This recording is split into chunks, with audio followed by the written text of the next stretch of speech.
Good morning. Welcome to Real Talk. I'm Claudia with Claudia's Door Decor, and this is Cricket of Cricket's Door Decor. Good morning, Hi, Cricket. good morning. So let's start with an introduction. Let us know your location and where we can find you. I am in Knoxville, Tennessee, and I have an Etsy shop, and that's really it. I'm on TikTok, Facebook, everything, all the social You're media. on all the social medias under the Yes, same name, right? You use the yes, same same name name. everywhere. All right, let's start with getting to know you. So let's talk about, you know, you're married. I'm married, yes. I have three girls. Two are much older, 28 and 25, and then I have a 13-year-old. And I've been married to my husband, I don't know, about 15 years now. He's my second husband, but that's No, another that's story. no, that's perfect. And you know what's funny though? A lot of us have a similar story. It's just it's the way. Like the first time we get married is because are you getting married yet? Are you getting married yet? And the second time we actually pick the right one. Yes, exactly. That's how Yeah. I feel anyway. All right. So what do you do for work? I am a medical transcriptionist. I have been a medical transcriptionist for 28 years. And I, we love it, right? ugh, I feel like a robot. It was nice in the beginning, because I got to stay home with my kids and raise my kids, go to school functions, all that stuff. But it is a life draining job. It really is. It's quite boring. Now what is a medical transcriptionist for those that don't know? What I do is when you go see a doctor, well, it's when you go see a doctor, they talk about your visit into that little machine, and then I get that and I type it out. And it's really only for certain doctors, ones that use your medical information for legal claims, like car accidents or insurance purposes or whatever like that. Like I've been doing orthopedics for 28 years. Yeah, so that's it, and I type it out, and it goes into your medical record. That's it. So the reason why you've been doing this for 28 years is because it's been convenient Yes. Mm-hmm. and you work from home. Yes, I do. Uh-huh. Okay, so and I know that a lot of us have done that. We've gotten into a job, kind of pigeonholed, I call it, into a job Mhm. because it's comfortable, right? And we know it, and we can do it in our sleep, quite literally, right? All right. So then my friend Cricket gets bored, Yes. and then she starts looking at University of YouTube. Yes. When COVID hit, nobody was going to the doctor, so I was kind of out of a job for a little while, and I was going crazy, and went on YouTube, started doing Dollar Tree crafts, things like that, and came across making a wreath. And I saw Deco Exchange, came across one of their videos, and I was hooked and just started doing it. And like everybody else, my husband's like, "Oh, you should sell them. You should do this, do that." So I was like, "No," but we did started selling them, and that's how it started. So you started with Dollar Tree stuff, right? Like Hmm. Yeah, mesh and ribbon from Dollar Tree when you started exactly. making Yeah, them, right? yeah. And so when did you decide to take the leap into basically better quality items? After I kind of made my first sale, and well, no, actually, it was probably before that. Um, when I saw Jordan, everybody using, that's how I came to buy materials from Deco Exchange. A little bit at a time, started buying better material, and after I was able to make my first sale, I started, buying more and more and more. And my mom passed away 2 years ago, and my mom was an incredible crafter. She did everything that I just cannot do, from miniature doll houses to furniture, all kinds of things. And she left us a little bit of money, and I put a lot of that money into investing in my business, such as a sublimation machine and all that stuff like that. So then I was finally able to start, buying more stuff. So that's how it worked out. In talking with Cricket, I have found out that she actually does sublimate her own signs. Yes, I And do. that is helped her with being able to create specialized things Yes. in a timely manner for her customers. Yes. It helps a lot. Like if you see Creek Road Design TX's signs, they're so vibrant and beautiful. I have a sublimation machine that I converted so it's not as vibrant as like Greg's. So I buy some from him because I can't get them to look like that. But it comes in handy for what I need. Like, because like I said, I live in Knoxville, Tennessee, so we get a lot. I get a lot of orders for Tennessee Vols stuff, and it helps to be able just to make that sign myself. And yeah, so that Right. helps. So that's fair to say. So basically, from what I'm understanding is you know what crafting is all about. Like you are a crafty person based on watching your mom and everything else. So you do dive into crafts. There's nothing that you haven't tried. Because I mean, for Right. me, the thought of sublimating a sign, I'm like, that's not something I'm even thinking about. But you, on the other hand, you're like, I'm going to convert a printer into a Well, anything that sublimation. has to do with computers. I went to college for computer programming. I've been on computer. My father was an engineer for Bell South. So Crazy. anything that has to do with computers, I'm there. And yeah, so So that I will doesn't try intimidate anything. you. I'm sorry? Technology doesn't intimidate you. No, mm-mm, not at all.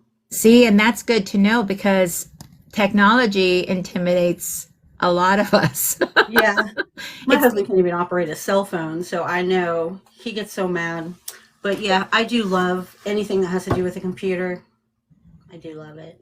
Grace just said, be careful, we may put you to work. So many people have asked me if I sold them, and to be honest with you, they don't come out anything like Greg's. Right. His are just uh, amazing. Yeah. Yeah. And And it's nice of you to uplift and promote somebody that, it's not only what they can do, but their customer service and yes, their amazing people. attention to detail. Yeah, they're great people. All right. So you moved from South Florida Mm-hmm. to Yes, I did. Knoxville. How many Mm-hmm. years ago? Oh gosh. I think we moved here in 2009. We've been here about 14 years, 14, 15 years, going 15 years, yeah. We moved here for my husband's job, or I probably wouldn't have left ever. And her and I have discussed this as well, where hmm I could care less about going back to South Florida. Cricket very much misses South Florida. And Yeah. here's the crazy connections that we made. I moved from South Florida to Nashville because of my husband's job. And when we figured out that I lived literally in the town, like so close to where she grew up, lived, graduated, Oh, everything, we were pretty much floored. Where in South Florida? The question Coral was. Spring. Coral Spring. Pompano Beach area. Yeah, I that's what I say yeah. typically is the Pompano Beach area. We hmm were more inland from Pompano Beach, but the Pompano Beach area. But Yeah. she graduated in 89 from a high school that was near me, and I graduated in 90. And I'm like, this is crazy. It is This crazy. is just crazy. And we both moved for husband's jobs, although I was thrilled. She went with her I was heels. at the time. You were at I the really time? was. Okay. But the more I was here, I just the lack of culture. I don't know about Nashville, but where I'm at in Knoxville, I'm just outside the city of Knoxville, and it's like you have to drive. We finally got a coffee shop. I literally emailed Starbucks for 2 years to get a coffee shop. I'm a city girl stuck in the country. Gotcha. Gotcha. So yeah, I miss it, and I miss the beach because I grew up my whole life at the beach, and yeah. Like I said, we're similar but different. I grew up at the Mhm. beach and can't stand the sand. Oh, I love it. Just I love it. cannot stand the sand. Okay, so let's talk a little bit about building of your workshop. Um, Go ahead and start sharing like how you started and how you built it up. Well, I started, like I said, I kind of got talked into starting to sell my wreaths. And the more I did it and the more experience I got, the better, of course, you get, the more videos you watch and whatnot. And when I had my first sale on Etsy, I was ecstatic. And it, once you have that sale, it kind of keeps pushing you and pushing you, and makes you feel good about what you're doing.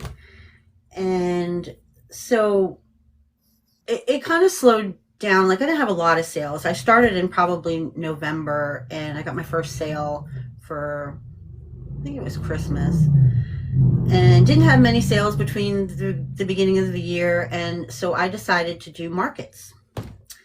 And I sell a lot at markets. So I kind of shied away from Etsy for a while. I mean, I still listed my stuff on there, but I didn't have many sales because I didn't promote it. I was very busy making 4 to 5 wreaths a week because we had a market every Saturday. And I made a name for myself here in my community. So that's always nice, having people that come back to you all the time. And I have a few return customers on Etsy too. But yeah, that's kind of how I started. So And I was, you started just dabbling, basically putting your yes. stuff on Etsy, and Hmm. then your inventory started to grow. Yes. I was scared to death to go to market, and it was free. It's something that my small little town does. It's called, there's a group of women, it's called the Women's League, and they do a farmer's market every year, from May to October. And it's free for our town, anybody. So we went and kind of checked it out, and we didn't have a tent, we didn't have anything, we didn't know what we were doing. So we went the first day just to check it out. And then we decided we were only going to go like once a month. But the one time we did it, we were hooked. So we went like every week. And when people start to compliment you and buy things from you, you feel so much better about what you're doing. And with me working at home for 28 years, I don't see a lot of people. So it Right, was really right. nice to get out. Yeah, it was really nice to get out and have your stuff out there, have your name out there. And And yes, interaction, yeah. having people come talk to you, see your stuff and all of that stuff. There's a couple of questions that popped up as soon as we started talking about market. What Hmm. is the general cost for wreaths at a market? Well, I have only really done the one market. I don't go to the ones where you have to pay a lot of money, because if they don't promote it, it's not worth going and you're out the money. Um, so like I said, the one I went to was free. I typically sell my wreaths for about $35 less than what I would sell them on Etsy, because you're talking shipping and Etsy fees. I get what I want at these markets. I won't sway from my prices. And So if you they don't don't treat want it like a yard sale. You don't let to, people nickel no, and dime you. Yeah. no. Yeah. If they don't want to pay the price, then they're not my customer. And there are people willing to pay. I mean, you will always have someone who's going to say, oh, that's too much money, or I wouldn't pay that for that, or I can make it myself. And you just got to learn to just brush it off, and you will find your customer. You definitely will. With Don't, persistence, right? Persistence and yes, literally yes, just I mean, you don't have to be rude either. There's no crude, there's no exactly. rude. There's just No, a matter of people are going to try whatever they can to see if they can sway you. What about having a variety of price points? Do you do a variety of I price do. points? I Okay. do. I do, because, and I didn't at first, because I didn't know what to expect. And then I want to, you know, because there are a lot of people that can't afford it. And I do try to make smaller things more, in a lower price range. Um, and when people come to the market, because they're always asking, how much are your wreaths? Okay, we have another wreath lady at the market who she sells, it's um, the same wreath all the time. It's just one sign and ribbon tails. There's no bow, no nothing. And she sells them two for $40 a piece. So I have that to compete with, but it's Right. not really a competition, because hers are what they are and mine are what they are. Right. And some people can afford hers or like hers better than mine. It's just a matter of taste. And so I forgot where I was going with that, but No, Yes, yes. we were just talking about price points. So Okay, yes. yeah, you're talking about the right thing. Yeah. So yes, I do. I'll have smaller things for, and like I said, I didn't know in the beginning to do that, but to start to attract more people, I did. I started making smaller things, even little centerpieces, anything just to get sales and get my name out there. And there's going to be days where you don't sell anything at all, but um, it's discouraging, but you have to remember you're getting your name out there. You're giving out cards. People may not have the money that day. You never know. And that's exactly what happened to me. I had a nice conversation with a girl, and I thought when she left, yeah, she'll whatever. She called me a week later, and ever since then has been one of my customers, always wanting custom orders. So don't ever be discouraged because you're not making sales. You are getting your name out there, and that's what's important. And that's something that everybody, all of us need to hear Yeah. because going to craft shows, let's just put craft shows out there. My experience has been that if you are consistent, like they might not see you again for a year, but setting up at the same place the following year, I had several people come up to me and say, I remember you from last Yes, and year. I'm glad you're here. I'm glad Yes. you're here. Yeah. So there's that kind of thing too. And it puts it in the back of their head that if they're ever looking for something, they're going to come to you. So I agree with what Cricket's saying. Now you say you set up every single week, right? Every week. How many wreaths do you take to market? Whatever can fit in the back of my husband's truck. No, I would say probably 20 to 30 Okay, so 20 to 30 every week. That's every what you week. have at market. Okay. hmm I'm reading actually questions that people have. And then Jen's boutique asked, so how do you deal with the rejection of people not wanting to purchase? you just kind of thank them for looking, give them a card. That's really it. I mean, I had a lady who like I posted on Facebook in our local groups before market every week, and she saw one of my wreaths, came down, and I could hear her walking by saying, "Oh, there's the wreath lady," and she was interested in a particular wreath, and it was a $90 wreath. It was very big, and she goes, "Oh, well, I came all the way down here for that. I'm not paying that." And I said, "Well, I'm sorry to hear that." And that's it. That's all you say. I mean, just as long as you're not rude, because there are rude people out there, trust me. But you just have to take it with a grain of salt and, know that they're just not your customer, and that's it. And here's the thing, guys. When somebody says I can make it myself, go ahead. Yeah, I exactly. mean, I You get a mean, lot of that. A lot of it. and that's okay. So let me ask you this. People taking pictures of your items. hmm How They do you do. feel about that? I don't care. I really don't. My husband, he's not crazy about it, and he doesn't understand why it doesn't bother me, but a lot of sales have come out of those pictures too, where guys are taking them for their wives. I've had guys on the phone videoing, talking to their wives or girlfriends or whatever, and so yeah, it doesn't really bother me.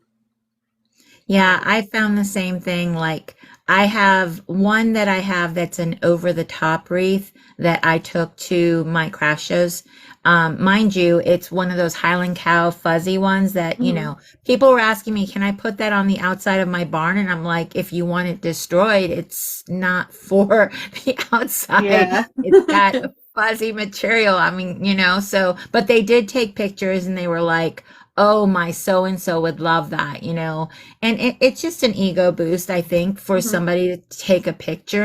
And like I said, if they're gonna make it themselves, guys, they're gonna make it themselves. And sometimes they say that just to be Yeah. obnoxious, Yes. just to try to get a dig at you. Don't let them. Don't let Yes. them. All Don't right, let let's see. them. There's another question. Are we cutting out for anybody else? If we're cutting out, go ahead and go out and come back in, and that should fix it. Okay. Monica, the busy bee maker, says, "Are you in this market every day?" You mean the markets, like?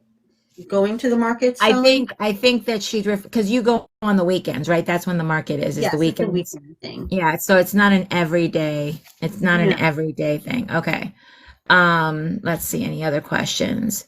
I Jen's Boutique said, I had other wreath makers take pictures. I also live in a small town and she sells them at a shop.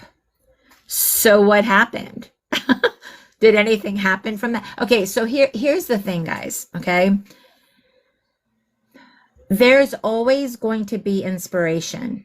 Mhm. Always going to be inspiration by what we make, by what somebody else makes. We get inspired by other wreath makers. I mean, let's be honest. Yeah. So for me, and Cricket, you can speak on this.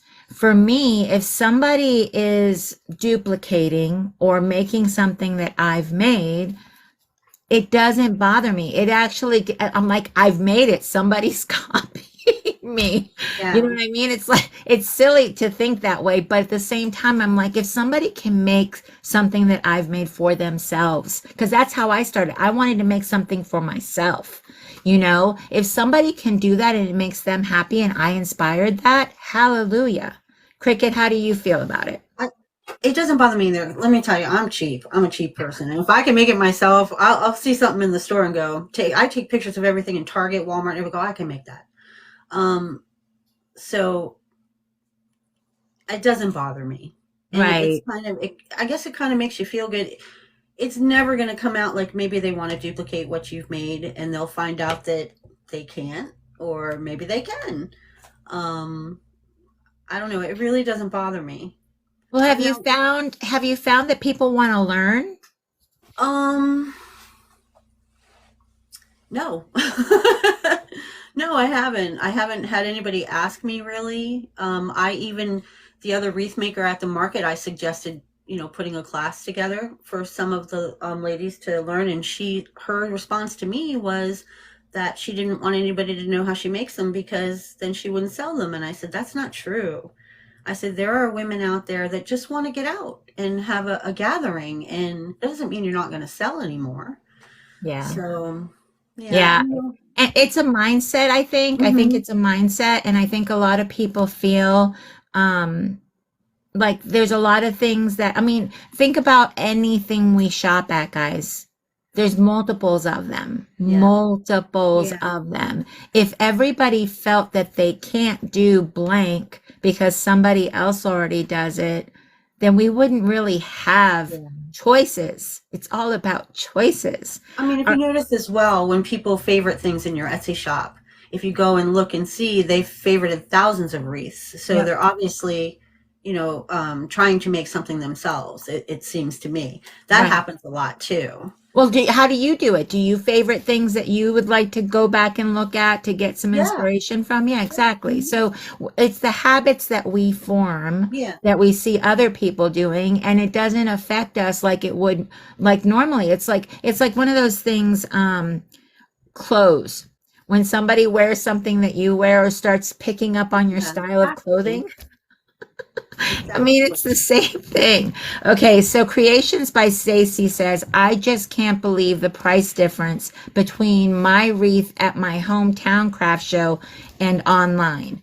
Well, I think Cricket already touched on that she incorporates the shipping and fees into her online listing because Yes. it needs to cover it, Yeah. guys. And I even have a separate website for my local customers where they can go. I know a lot of people will have like maybe a code on Etsy that says local where it takes off the shipping, but I have the free shipping incorporated into my listings. So it's kind of hard to take off. So I have a separate website where they can go and purchase from me and pick it up without the fees and without the shipping cost. So that's another idea. You can do as well.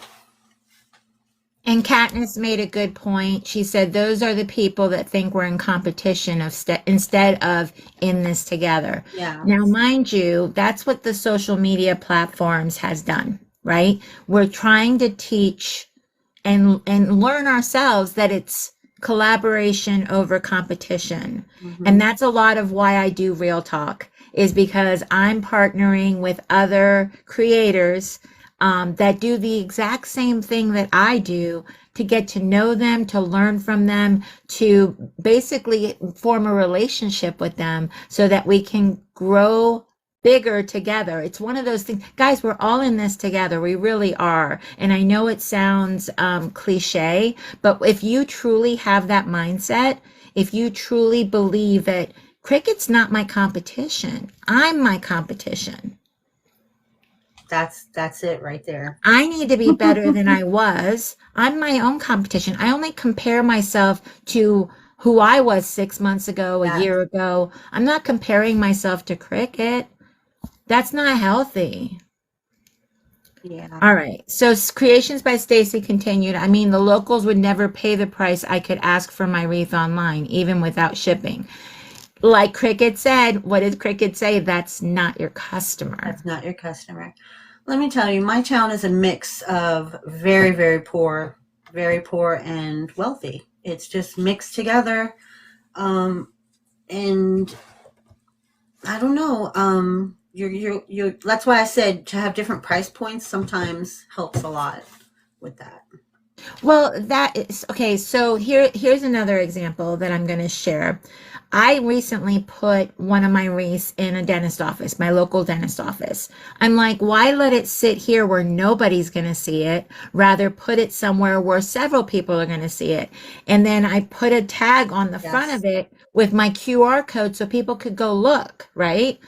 Well, my sweet dental hygienist was like, she's seen several people while sitting in the chair, scrolling through my Etsy, and they've made not so nice comments as, why does she charge so much? And I could make it myself, right? So she told my husband that I should do a video to kind of share how much things cost. And I'm like, I don't need to do that. That's just not my customer. There's a Right. difference. There's people can tell quality. Don't think that they can't. People can see quality, can notice quality. What do you have to share about that, Cricket? Well, you're exactly right. And it's funny you said that because I did the exact same thing. If you can, to get your name out there, I know sometimes it's hard because we can't all afford all the materials and things like that, but I have donated to my vet. I have donated to my daughter's school, the local church, just a way to get your name out there. Have your tag hanging from it.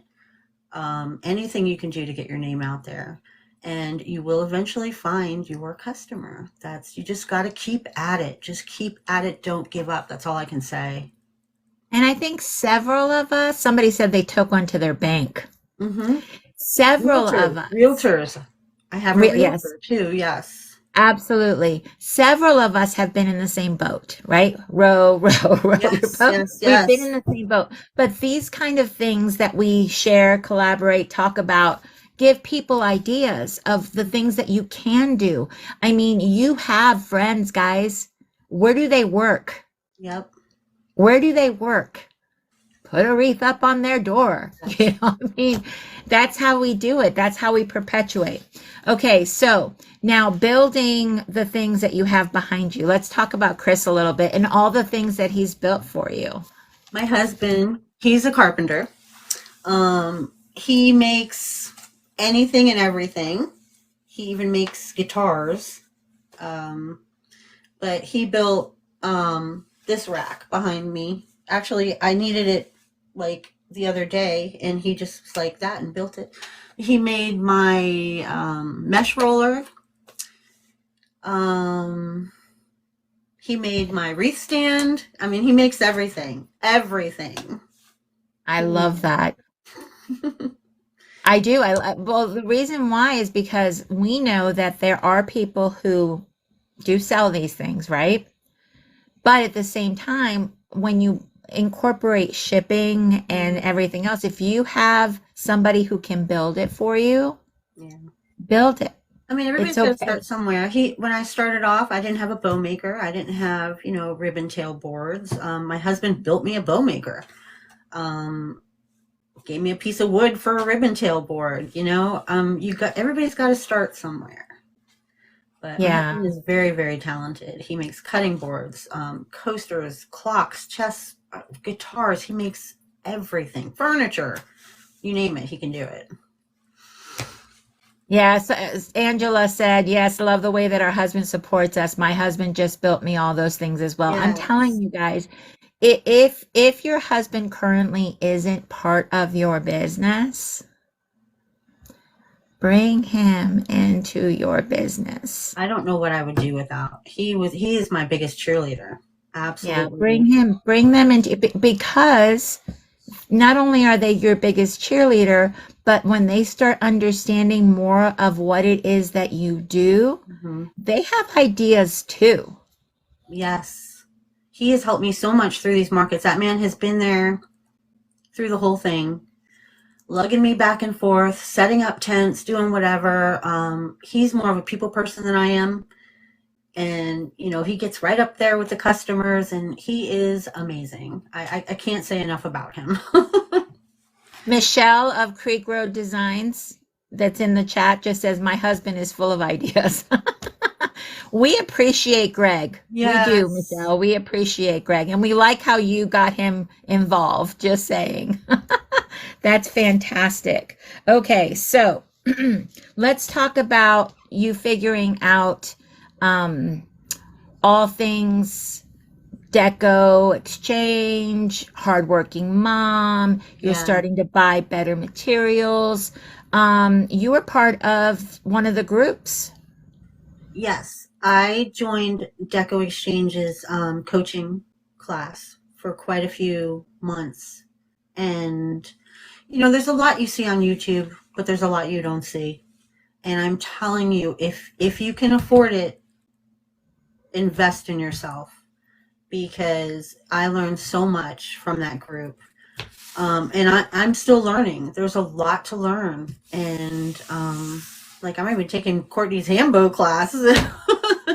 I mean, I think I make pretty good bows with the bow maker, but I really want to, you just learn as much as you can from this community is amazing. And everybody's willing to teach everybody. So just take that, but I started with Deco Exchange, and just watching videos and then taking coaching classes. And So you definitely recommend that that is something that people should look into. I really do. Should they be struggling? Should they need help? I mean, think about it, guys. This is like brainstorming. Like literally, this is like brainstorming. It will open your mind and take away so many of the fears that we have in doing this. Greg just said I am full of ideas with the little smiley face with the sunglasses on there. Oh, see, Janie says that her husband is the biggest supporter in Carpenter too. I'm telling you, Yeah, definitely get your it husbands involved. helps to have the support for sure.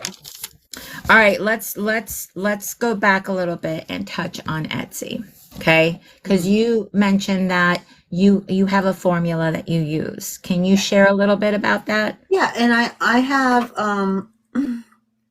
what I was doing was kind of figuring out in my head, but then I started keeping track of what I'm spending.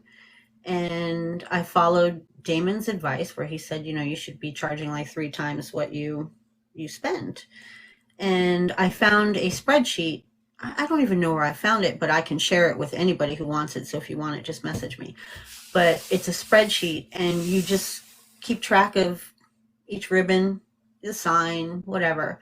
And then I triple that. And then I add in shipping and Etsy fees. And that's how I get my price.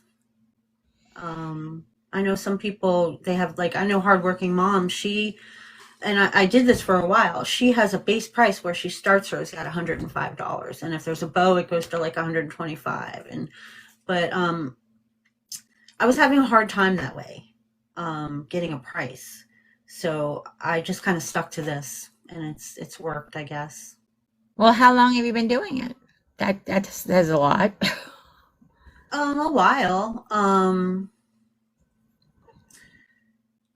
Sometimes it's really hard to keep up with your materials. Right. Um, Especially when, like, I'm making my own signs or things like that, because you got to break down each sign, you got to break down each ribbon. but it's a lot of work to keep up with. But for me, that's the easiest way to get a price of what I think it should be sold at.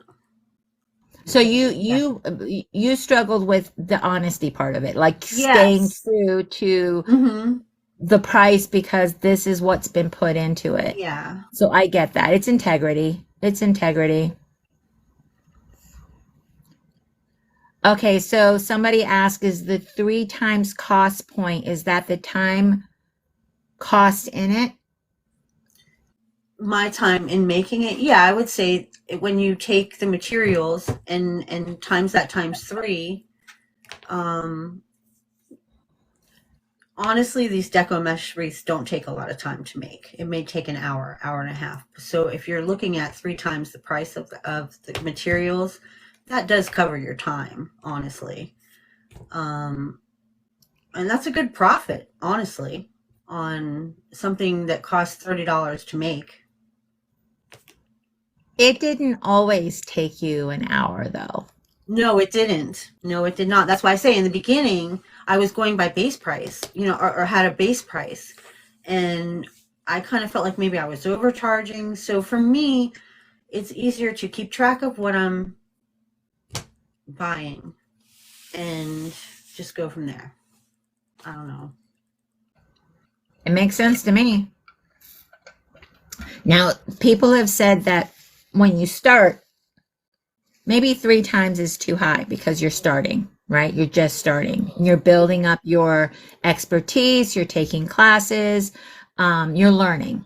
So maybe not start out at 3 times the price, right? Maybe you Yes. start off at 2 and then build Yes. up to 2.5 and then 3. You know what I'm Yes. saying? So definitely gauge where you're at because you can slowly build your price point. It Yes, doesn't. because in the beginning, I took hits. Let me tell you, just to get my name out there. Sometimes you're gonna have to do that.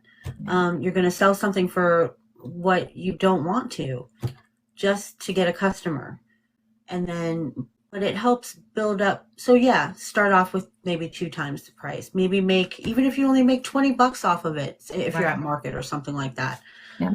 Just to get your name out there and get people to trust you and see that you're good at what you're doing, and that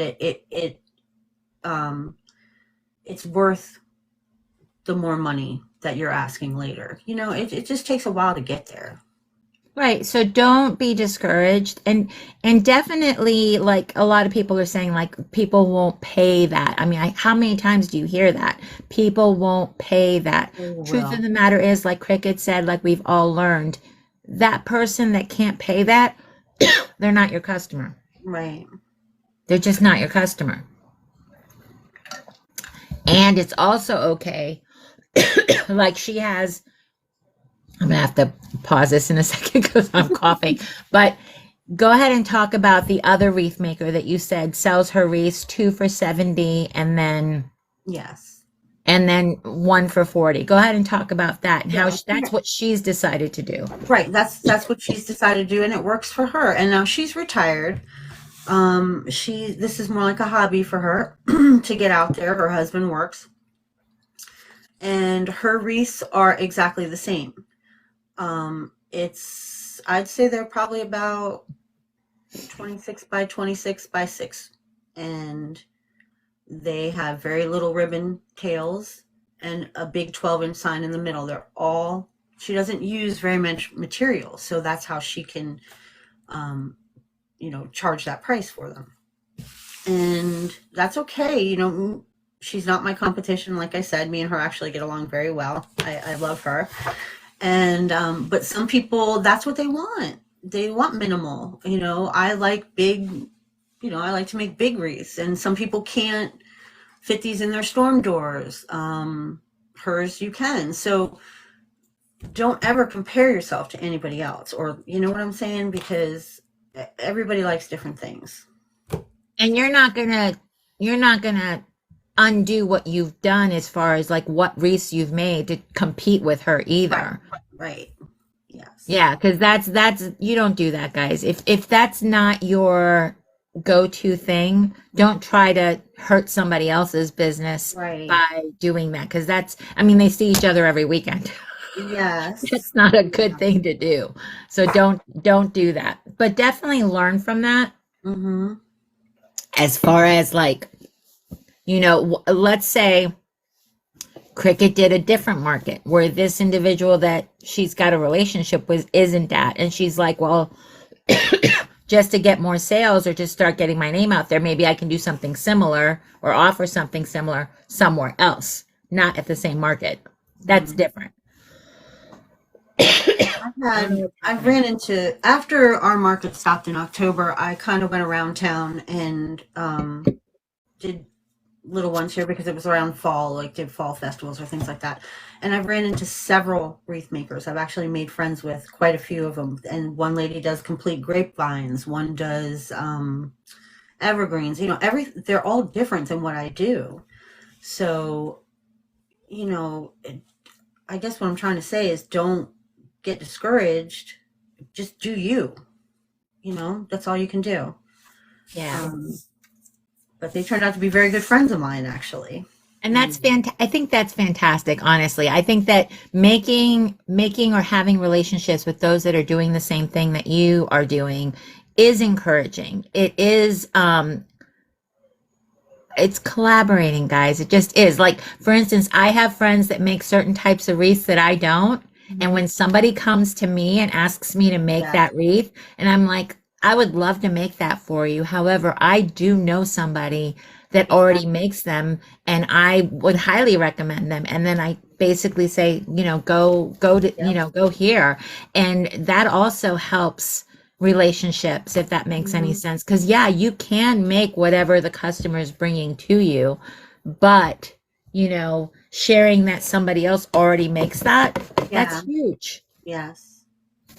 Yeah, it's nice to have a community like that. Gloria said the most I've sold my wreaths was 60 to my coworkers at school.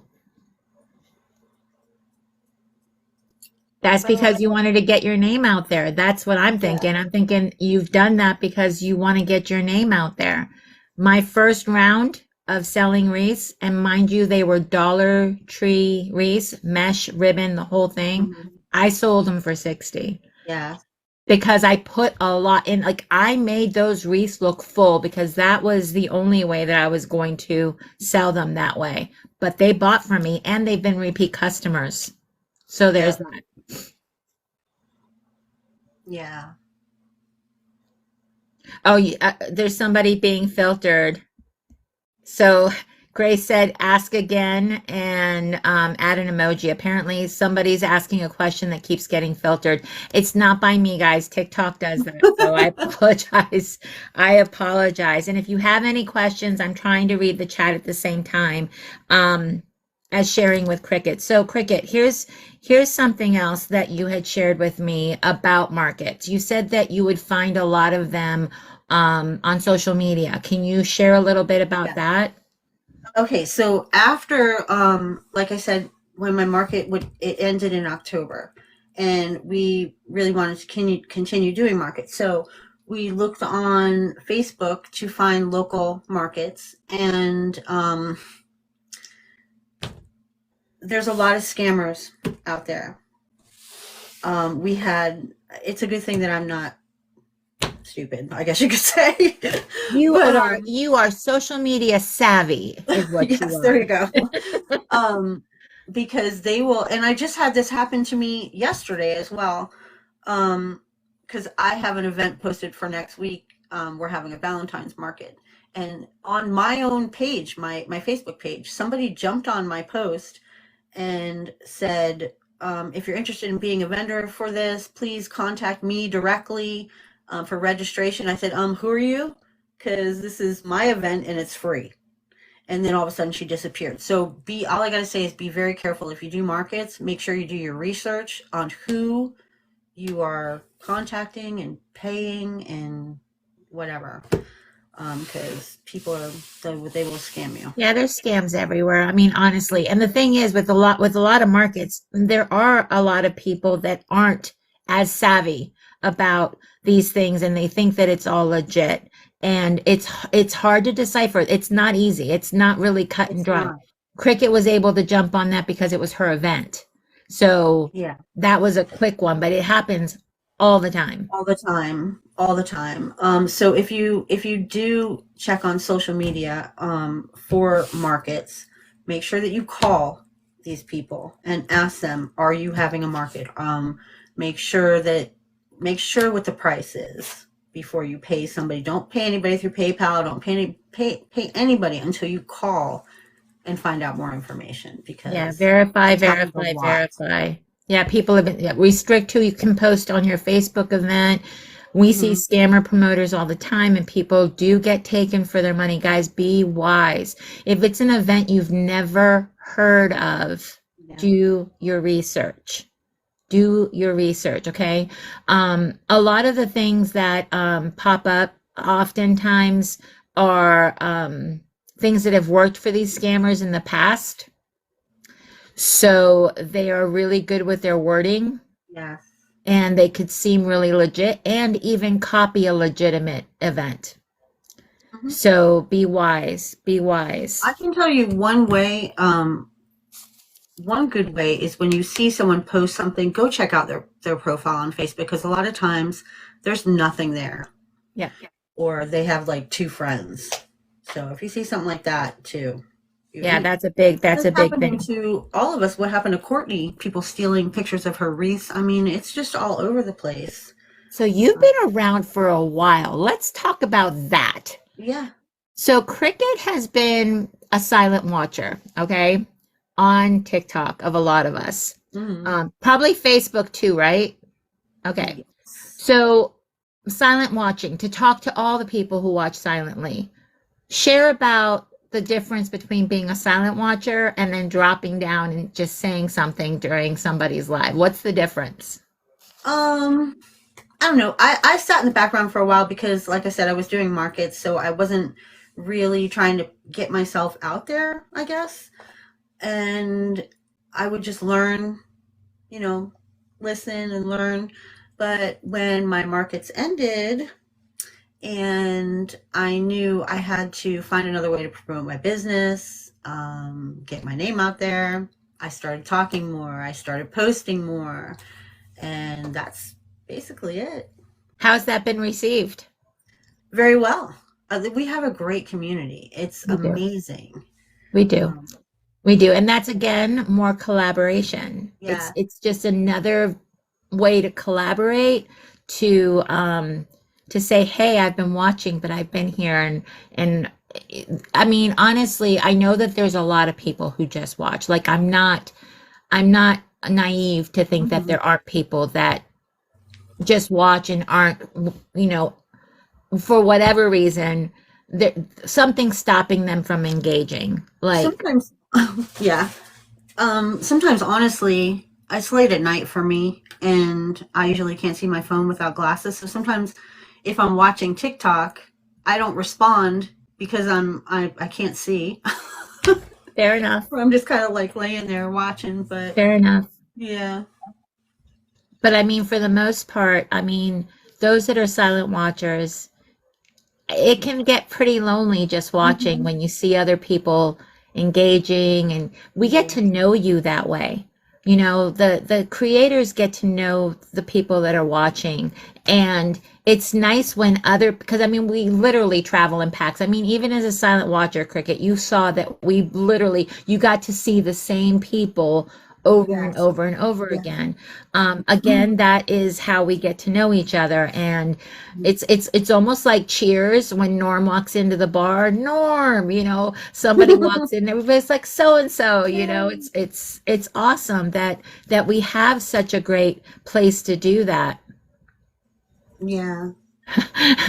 Angel just said, it gets lonely having so many silent watchers. I love communication. Yeah. Christina yelling my name. How you doing?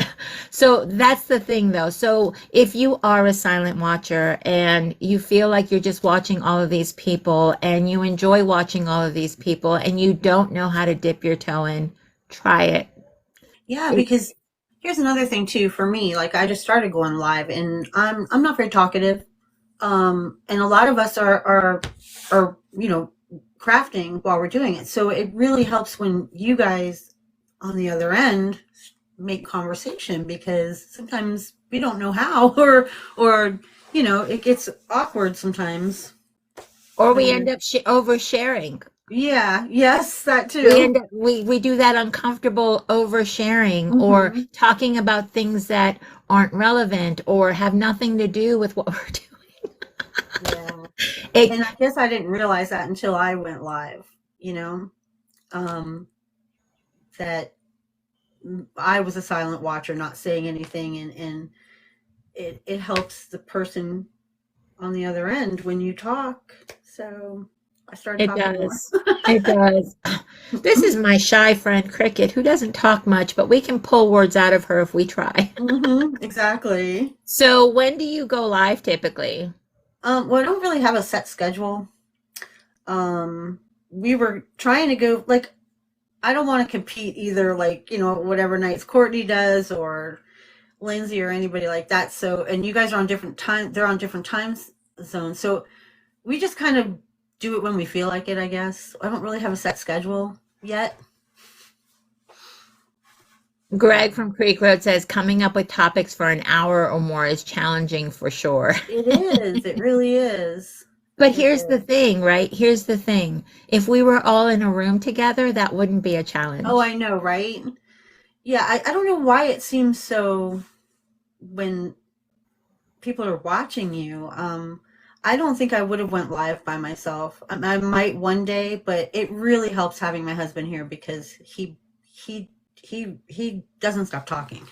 Well, I like him because he's got a personality that reminds me of my husband. Hmm. So it was really easy. Like I watched you guys live, what was it, Tuesday? Hmm. And I got to know Chris. And Yeah. apparently, just so you guys know, Cricket's name is Christine, right? So Hmm. apparently you go by Chris too, because when I was talking to Chris, he was he was Yeah. he thought I was talking to you. Yeah. I'm Chris and he's Chris. Isn't that funny? I love it. I think it's great. I think it's great. So the name Cricket, have you always had that? It goes back a very long time. A very good friend of mine, uh, she just kind of blurted it out one day, and she's like, "Do you know where that comes from?" I said, "Yeah, it's Young and the Restless." She's the Danny and Cricket, and she's like, "Oh my God, I can't believe you know that." So that's where it comes from. I don't know if any of you ever watched Young and the Restless and remember Danny and Cricket. Do you have the personality of Cricket? No. So No. it's just a name that came up one day. Hmm. And it just Interesting. stuck. That's what they've called me ever since. And believe it or not, I used to sing in a band a long time ago, and that's kind of where the nickname came from, and that's what they would call me back then, and it just stuck ever since. So You sang in a band. yes, I did. Hmm. Where would you sing? Um, well, okay, when I was in high school, I was in a band. After that, I kind of just sang around town with local people. That's why I'm asking. Um, Where would you sing? Because I know around town and local. um, the one place that well, I did a lot of karaoke because I was not, I'm not a very outgoing person really, unless I'm drinking. Then I'm then about I'm to a lot say of she fun, keeps saying this, but but okay. but You keep telling yourself that. so the lady that did karaoke, Susan, I would sing with her, and then we would have what's called open mic night, and so we Yep. would go and do that. And I actually was one night offered, and I already had two kids, was offered a record contract while I was out singing at a bar one night, just karaoke, drunk, singing. And the guy was dead serious. He was there two or three times, and I said no because I had children. And it's not what I wanted. It was for fun for me. So yeah, there's So that. so what kind of music can we get you to sing? Mm-mm, I don't sing anymore. I haven't sang That's not what in I asked years. you. That's not what I asked you. I asked you what kind of music would we get you to sing? Because people are saying, "Sweet, we could see you sing a little tune on your lives." Well, you might, because if there's music on, I will sing. That's what I'm saying. So, what kind of music do you like to sing? Um, I am well, I'm a huge Stevie Nicks fan. Love Stevie Um, Nicks. Yeah. it goes back. I have two sisters, and my one sister passed away. Um, and they're older than me, my sisters. So I grew up on Stevie Nicks and Fleetwood Mac, and so it ties me to my sisters. I even have a tattoo of Stevie Nicks' tambourine and white Nice. roses because it reminds me of my sister. And so I just actually took my whole family to see Stevie Nicks last year here in Knoxville because I Nice. wanted my girls to see her with me. Yep. So Stevie Nicks is a big influence. I don't really know who else. I don't Uh-huh. know. Well, just so you know, guys, you do have to watch her lives in order to see if she'll sing. Maybe if we catch her off guard and she's not paying attention, she'll be making her wreath and just start singing. Yeah, I was the other night. My husband, yeah. Hmm. Yeah. But don't um let yourself just be you. I mean, that's the biggest thing that I tell people when you go live. Here's another comparison thing, right? So, don't compare yourself to another live creator or a person that goes live. You are going to be you. You're going to figure out what your lives are going to consist of, and then people that enjoy that will come watch you. Hmm. So, I mean, That's we funny have because several people that say, I'm not as fast as, or I'm not as engaging as, or I'm not this as. The truth of the matter is, we don't expect that. We expect you to be you. yeah. I remember watching you while you were interviewing Justin, and I remember him saying to me, I said, I am afraid to go live because me and my husband, he's Sicilian, I'm Italian. We're kind of loud, believe it or not, and kind of cuss a little bit. And he said to use that, use it, just be you. So I'm warning you guys, it's coming. No, just kidding. Well, if you set your lives, you can set your lives to 18 Yeah, and I do. over. I Yeah. do. You set your lives to 18 and over, and then you're covered as far as that's concerned. I have Because I'm learned that. telling you, it's going to come out. I know it But the is. truth of the matter is, I mean, you being authentic to yourself and you coming on to your life, like I think it hinders your authenticity when you're thinking about the things that you shouldn't do, Right. watching your mouth, all of these things. I think it hinders and takes away from the experience and getting to know you if you're constantly filtering yourself. Yeah. Yep. So there's that. So your concerns about loose lips,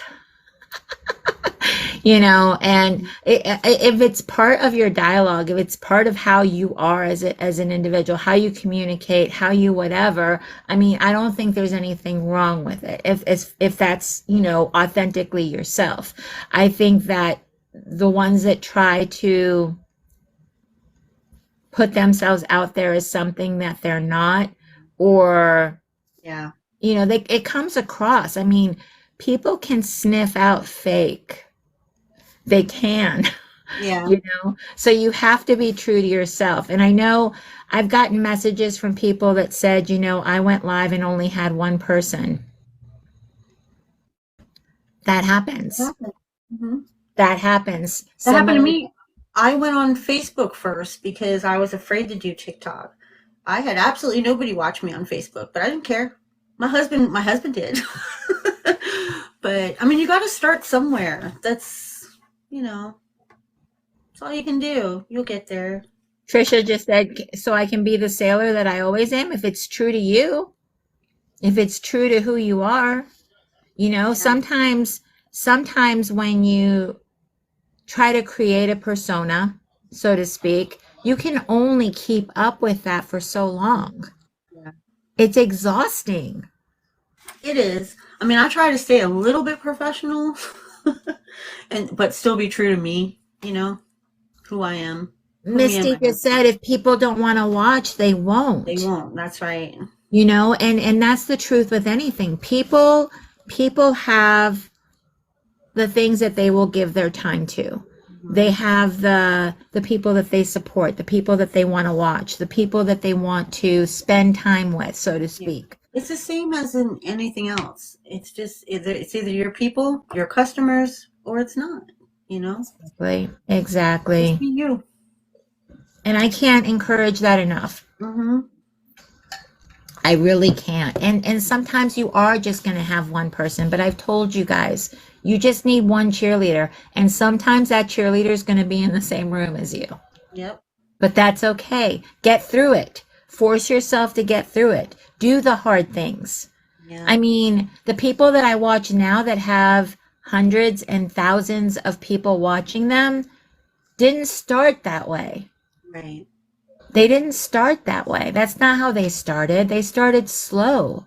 They Yeah. started with that one person that they were chit-chatting with or having, conversation with. It's hard, guys. I'm not going to say it's not. You're talking to a screen. For the most Yeah. part, you're talking to a screen. And like Courtney, she has amazing energy. Lindsay, amazing personality. She's the sweetest thing as can be. And then there's other people who have big mouths like me or whatever. Everybody has their own, you know, what they like, what they want to watch. So just be you, you know? Yeah. And like I said, comparison will kill anything. It just will. It will not make you feel better, and it Right. won't let you come across authentically. Yeah. See, somebody just said there's millions of people on the app, just be you. Yep. And the thing that people are seeking is authenticity. They are actually looking for people to be authentic, to be true to themselves. Yeah. So here we have Cricket, who is living in Knoxville and admittedly misses Florida so much and would move back in a heartbeat because that's where she grew up. That's where her people are. That's what she knows. When you are an adult and move to a new area, connections are hard to make. Yeah. Yes. They just are. They're hard to make. So if your kids are in school, you have that. If they're involved in stuff, you have that. But then what when they're grown and out of the house, you're just like, I need to move to a new area. What do I do? How do I get involved? Hmm. Look at you. Laurel's like, come over. Florida welcomes you with open Oh, arms. I miss it so much. And my sister keeps, you know, I miss my sister. I miss my family, but So you travel down there how often? oh, not as often as I would like. I think it's been a few years since I've been down since my mom passed away a couple years ago. So that was the last time I was down. So And you're about due. You're about due for another yeah, visit. it's kind of hard for me because, when I went home, home is where my mom was. We lived in the same house since I was 2 years old. And my mom sold that house after my father passed away and got a condo, and she lived like right across the street from my sister. And so it's really weird to go back home now knowing that, you can't walk in your mom's door anymore. Like it's just weird. It's weird to me. So I haven't been back yet. I get it. I drive by the house that I grew up in. Hmm. Last time I went, it's unrecognizable. Like it's Oh, mine so too. it's Mine so too. different. But it's Somebody, Lindsay just asked, "How far are you from each other?" She's 2.5 hours from Nashville. yep. We've actually talked about it. We've Sometimes. actually talked about it. Yeah, So I wouldn't go anywhere else other than South Florida. I have no desire to be in any other part of Florida.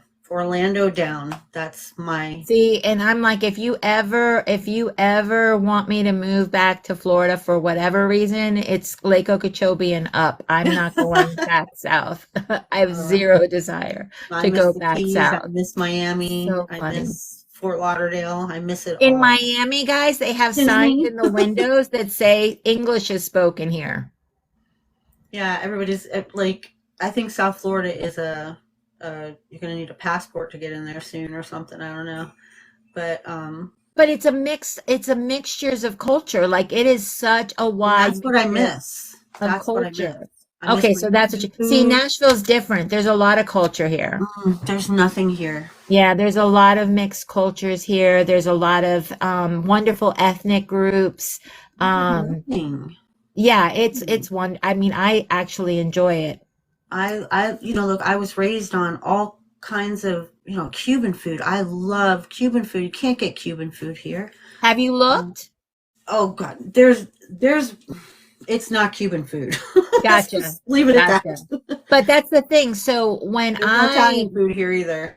well, so when I go to a restaurant locally, Nashville, typically the owner of the store is authentically from said country, right? Hmm. And they have refused to Americanize their menu. And that's what Yes. happens is a lot of the authentic people have Americanized their menus because a lot of people their taste palettes are different, right? But I'm like, leave the food as is. You guys don't know what you're missing out Yeah, on. we had a Cuban restaurant open across down the street, and when I went in and talked to the guy, he's like, "Oh yeah, I'm from Miami." I was like, "Oh my gosh, great Cuban food." There was three Cuban things on the menu because it's Southern here. People don't want to eat that food, so he changed his whole menu and only had he's closed now, and it's a shame. But Yeah, you can't stick a square peg into a round circle. I don't know. But that's the thing. So it's not necessarily that and you've been there a long time, so you're really missing. So you're gonna come visit Nashville and we're gonna go have yes, some yes, good I eats. can't believe I haven't been to Nashville yet. I think I Yeah, passed through there because my mother-in-law lived in Murfreesboro for a little right. bit. But I still haven't been to Nashville. And I think I've only been to the Smoky Mountains once. I have no desire. I'm a beach girl. I don't care about mountains and and insects and snakes. I'd rather have Alligators, alligators and hurricanes iguanas, sharks. and I you snow. know what I No, I do? don't You see know what I snow. do miss? I miss shrimping. I miss lobster. Like my brother would go catch Yes. lobster. I do miss those type of things, but I don't miss the sand. I don't miss the heat. I love the mountains, all of those things. I do, I do love that stuff. Our chat's Frozen gotten very iguanas. interesting. Okay. Um, so let me go back a little bit. Yeah, Jen said, but she's in the country, so things are different. Yeah. Mm-hmm. Hi, KK. All right. So Creek Road Designs TX says that's like Mexican food and Tex-Mex food, not the same. Mm-hmm. Um, all right. So here's a question from Little Luxuries. What is your big why for your business? Why do you do this? Why do I do it? Two reasons. I love it. It's relaxing. It helps me de-stress. But my main reason is because I hate my full-time job and I want to get out of it. Right. So I'm trying to get better at this so that I can stop doing my other job. So if you're like me, this is your job is what supports your Mhm. Yes, business right now. Like that's what's yes, helping you do your yes. business. So I get that. I get that. What is your best-selling design of wreath? Is a question from the chat. My best-selling design. Hmm. Um, I don't know. I mean, I do a lot of deco mesh, but when I do the ones on evergreen, those seem to sell quicker. Really? Yes. Is it because of what you put? Because I mean, in evergreens, you're doing it because you want to put more in Yeah. it. And the reason that I didn't do a lot of those also being at market is because those are a lot more expensive. And I think I have maybe two customers that would pay that price, and they do pay the prices for them. But when I was doing markets, I wanted to keep a price range, um, kind of like around 75 to $90. and those ones can run quite expensive, the evergreen ones. So I don't do a lot of them. I'd say the deco meshes were my biggest sellers. Um, Mostly the Tennessee ones too. Those sold a lot. They're, But I yeah, mean, they're deco mesh. proud. They are proud in your area of those voles. Oh They my really are. gosh, I've never seen anything like it. Yeah. Yeah, Never. they really are super proud of their teams. And I found that to be true as far as like anything, any sports Mhm. related thing, high school things. Yeah, I've Have you ever thought of making a school specific wreath like for the local schools? Have I have, because I have done for my daughter's Gibbs, the school that she goes to, did the colors of that. We actually did a market at her school and sold a lot to the teachers there. nice. Um, and the women's league that I did the markets for, I made a wreath for them. So yes, yes, and So I being specific to those things has yeah. helped a lot as well. Mhm. Now, businesses, have you thought about sublimating your own sign to go make a business sign for a business with a wreath? No, I haven't. Mm-mm. Although, like I said, I did do the halls, the ladies market. What are they called? The Women's League. Women's I League, made yeah. a sign for them that said the Women's League and did all their colors, and it was a red and white for them. That was kind of a thank you for what they did for the market. At the very last day, I surprised them with a wreath, which was really cool. Was it well received? I'm sure it Yes. Oh was. my gosh, they were in Absolutely. tears, and I was in Yeah. tears. But yeah, Well, that shows your heart too. I mean, you understand what it takes to put this on, and the fact that they allow you to participate in it for for free. free. Exact. That's huge. And you said you did it every weekend from May to October. Yes. So talk a little bit about that. Like, how taxing is that for were you there Oh, every weekend, or would you have to miss some weekends? no, we didn't miss a single meet. We originally planned on only doing it once a month because I didn't think I'd be able to keep up with a variety of wreaths. And when I started selling 4 to 5, sometimes 6, a week, um, I was able to keep up with supplies and make more. And so we decided to go every single Saturday. And it was nice because we had returning customers that expected us or looked for us every week. So yeah, they trying to think what the time was. It was only from like 9 to 12, but we were allowed to stay as long as we wanted, or we go set up early in the morning. It's a lot of work, though. It really It is, to is. try and get ready for it every week. And I started to take Fridays off work so that I could finish up whatever needed to be done, tag my wreaths, get everything set up, prices. It's a How lot of long work. how long would setup take? Whew. Well, we started off. That was another thing to learn. We started off with hanging things from the tent. We didn't know we didn't know anything. My husband, again, made me lattice folding things that you can fold out and that had like stuff on it. So the setup changed from the beginning to the end, which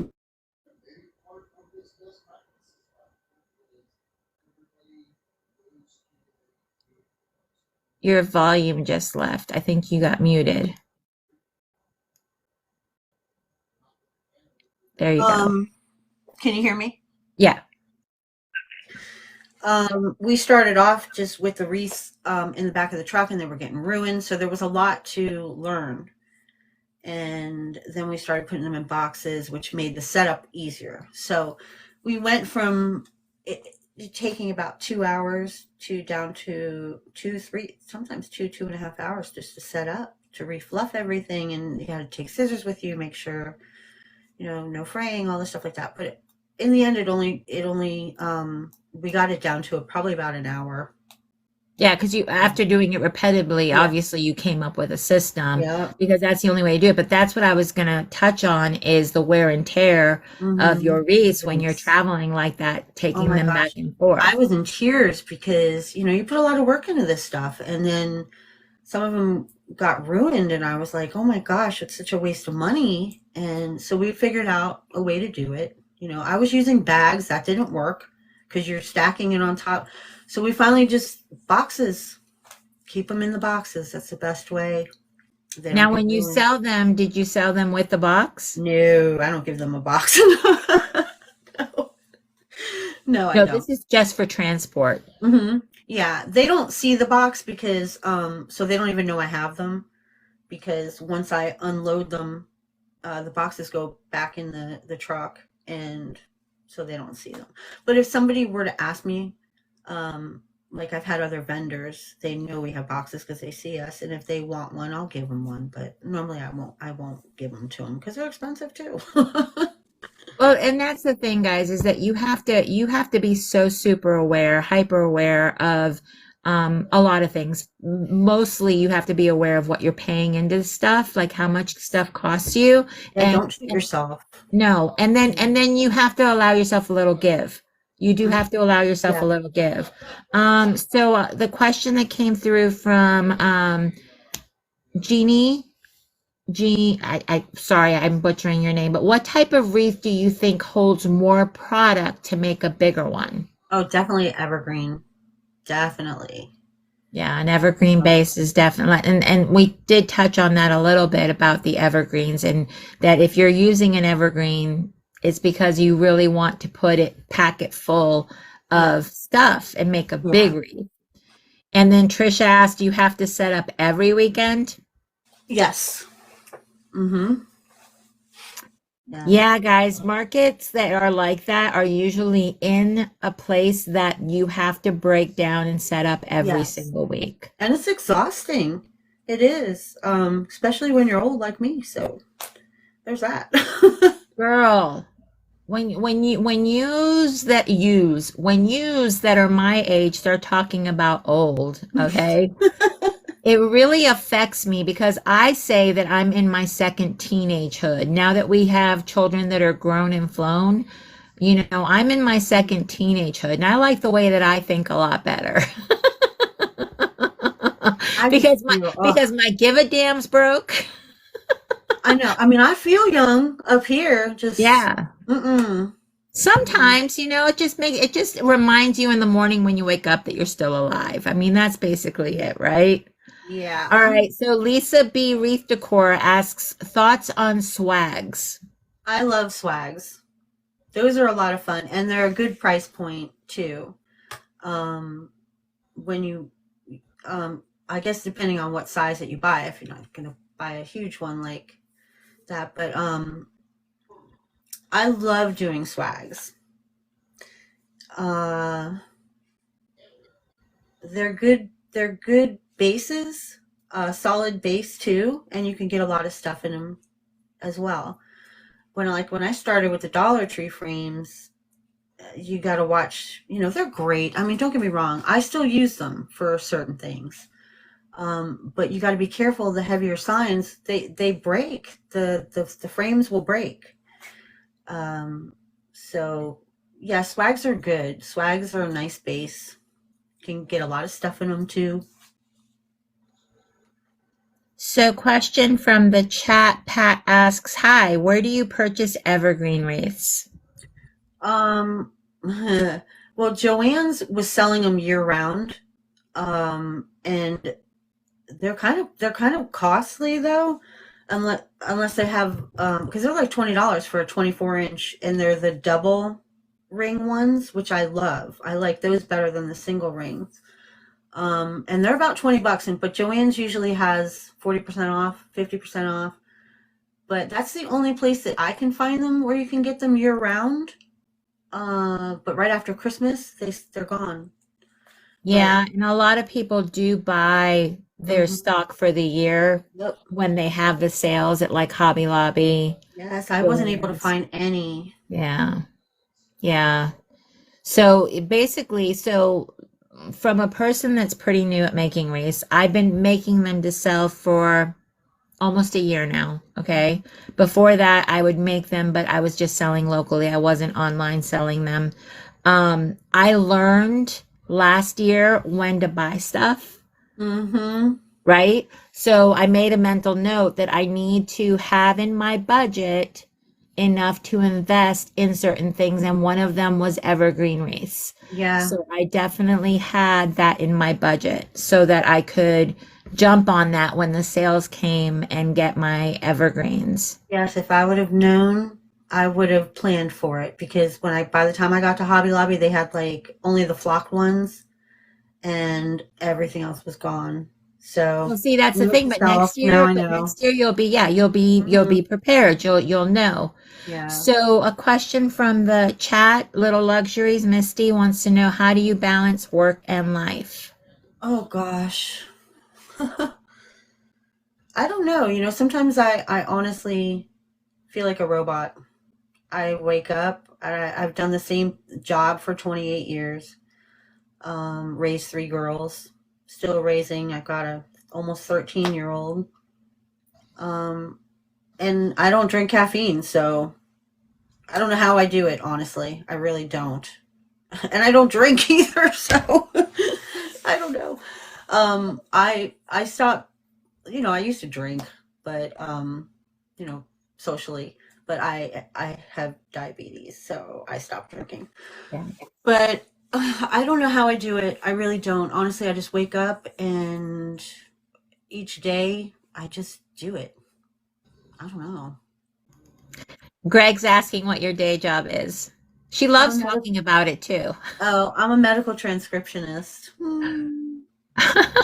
So fun. Orthopedic, or I do like neurology, pain management, orthopedic, anything that has to do with bones, joints, and stuff like that. Yeah. She's not a fan of her current full-time job, and is really wanting her wreath business to take off so Yeah. so her day job is no longer her full-time. Everybody should like what they do, but honestly, I want to slip my wrist every single time I wake up in the morning and know that I have to go because Misty okay, with it's been all the 28 questions. years of listening to these guys' voices in my ears. I can't even talk on a phone because I can't. I can't. I'm very grateful for my job that I've had it for the last 28 years, and it's been great. But So Misty with the hard questions, Little Luxuries again says, what steps are you currently taking to achieve your goal of being a full-time wreath maker? um, well, I'm doing this. I'm actually on TikTok now, which I didn't do before, and I'm going to continue to do markets because I do have a lot of local customers, but it's not enough. You know, I'm just trying to get myself out there more. Um, I think the lives are helping me, but I don't know that I could be like a full-time content creator, like making videos every single day. I don't know. Maybe I'll get to that point. I don't know. I just Never don't. say never. I Never know. say never. Yeah, never say never. Like, I never thought that I'd be doing this. I mean, but I saw a need in the community for people to connect and for people to hear other people actually how they Yeah. started. It's helped a lot of people realize that it's not an overnight thing. Your chapter one and somebody else's chapter 30 are very different. It And takes time to yeah. build. And I don't only want to be a wreath maker, but I want to teach people how to do it as well. So it's not just about me making wreaths. I want to be able to teach other people to do it too. I do enjoy doing that. So I just would like to really get So away from my job. how much of this has helped your, let's just put it out there, because I know for me that's very therapeutic, Hmm. and I'm sure for you it is as well.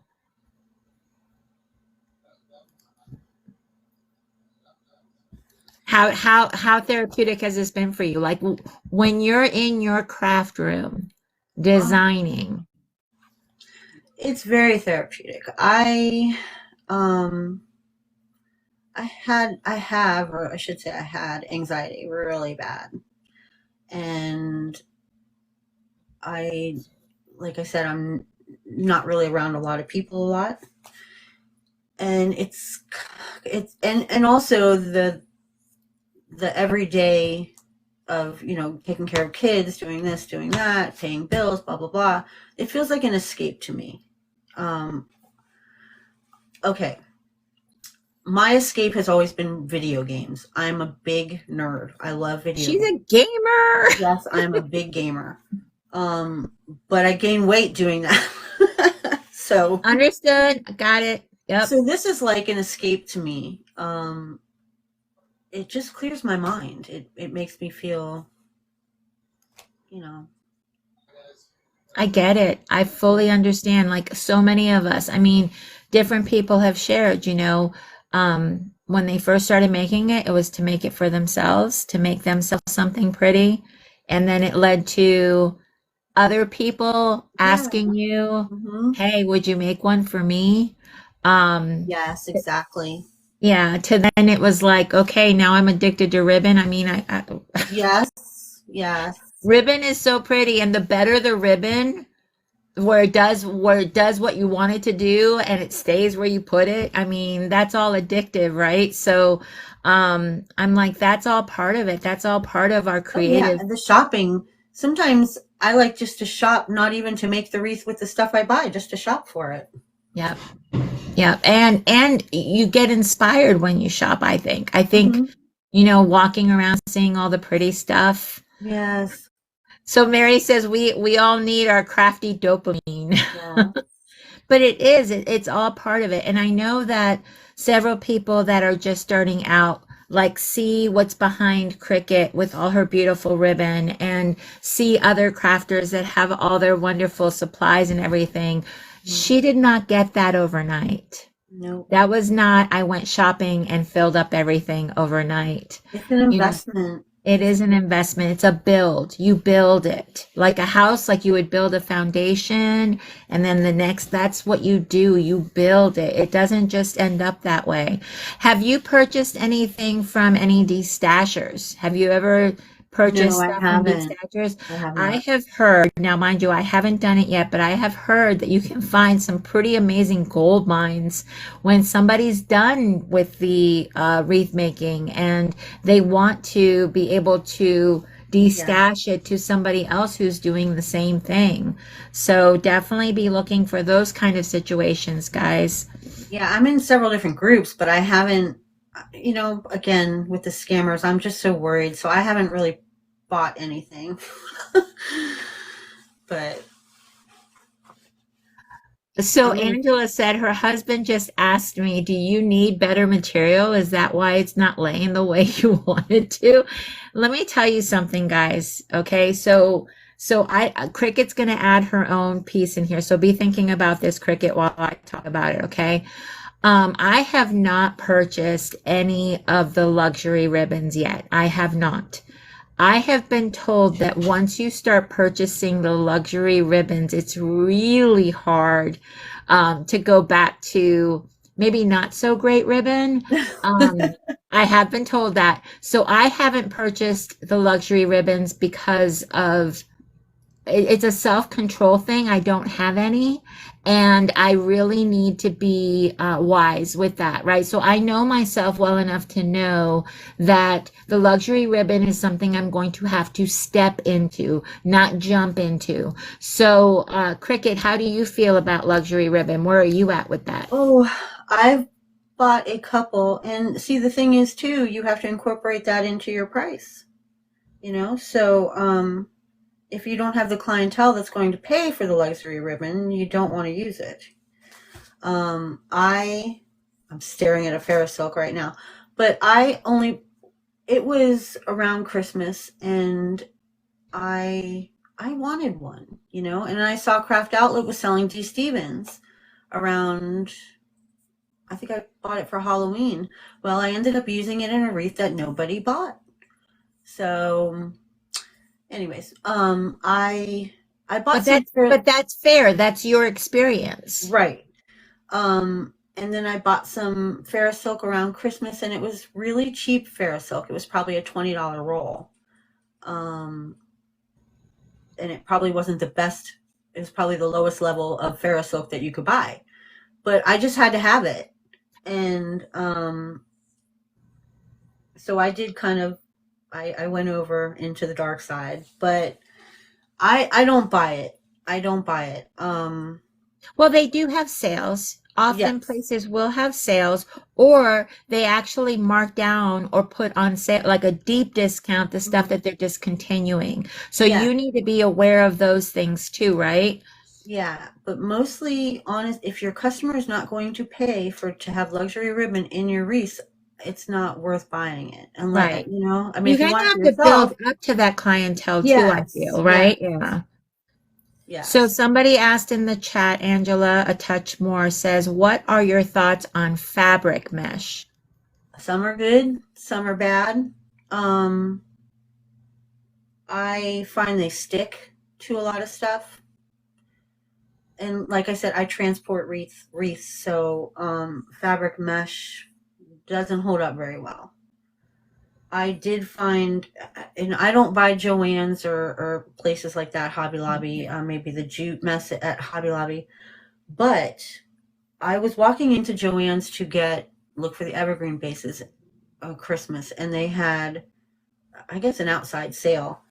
I don't even know if I have it here, but it's kind of a mix between a fabric mesh and a poly, and it's probably one of the best meshes I've ever seen At at Joann's? Joann's.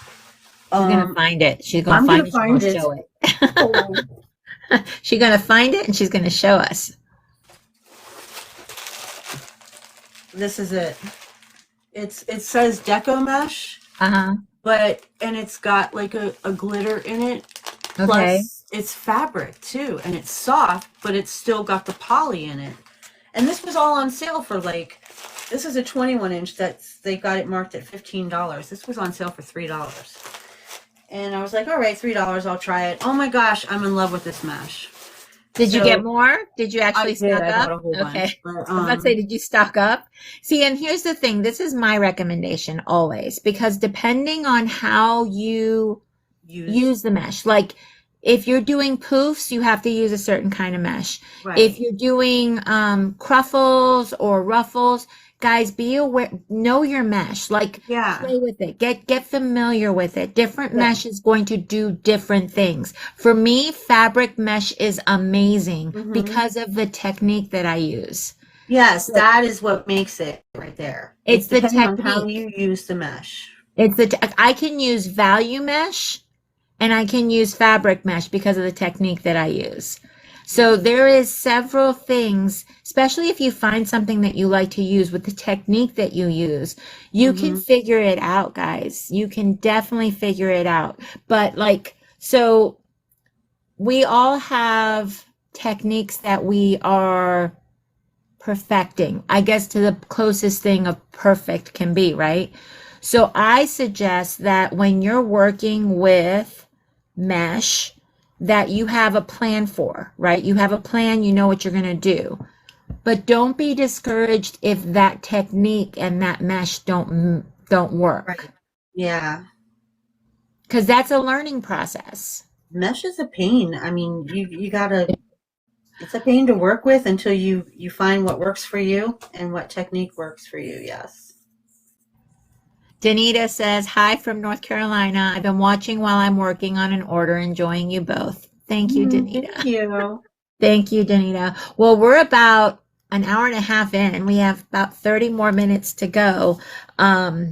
So teaching is something that you're interested in. Yeah. Um, can you talk a little bit more about that? Like, are you going to do more in-person stuff? Are you thinking that you might do tutorials or maybe an online class? Um, I don't know. I really wanted more of physical, people around. So I really wanted to get together a class in my community for some of the ladies that from the women's league, or just any. I just really would like to get out of the house. Do I know if I'm going to do? I would offer if somebody asked um, online if they wanted help. I mean, I'm still learning myself, so I don't know how much I have to offer, but whatever I know, I would like to teach to somebody else. Well, let me ask Um, you this. Somebody who has some experience versus somebody who has no experience. I think the person with some experience right, is huge value, just saying. right. But that's something I would love to do because I just want more interaction. with other people. Well, this is a start, Yeah. honestly. You being online, you going live, you Hmm. engaging more in conversation when you go watch people's lives. All of Hmm. that is part of, connecting. It's Yeah. connecting with people, right? You already said you're going to be coming to Nashville. We're going to get together. Yes, ma'am. So I'm ready for it whenever you're able to. I would love to meet you and Chris. I think that's all part of it. And I think that when you put yourself out there, what you put out into the universe, one thing I want you to stop saying, and I am going to tell you to stop saying this because you're believing what you're saying. I don't talk that much. And here's why. And here's why. Because that you're already telling yourself that you don't talk so much. So that's already putting you in an awkward position in a social situation. I Hmm. think that instead of saying that I talk when I'm comfortable. I speak when I'm comfortable. I I don't know engage why when I I'm say that comfortable. because honestly, I never shut up. I don't. Because you've said that. It's like contradicting, right? It's like contradicting because you said, you have to watch your language and you have to be Yeah. careful as what you say, I all guess of I those guess things. what I'm But trying to say is that I'm not around people a lot. So I don't talk a lot to right, people. and you don't That's and probably you what don't I like should have talking said. you don't like talking on the phone, but video chat would be fine for you, I think. Yeah.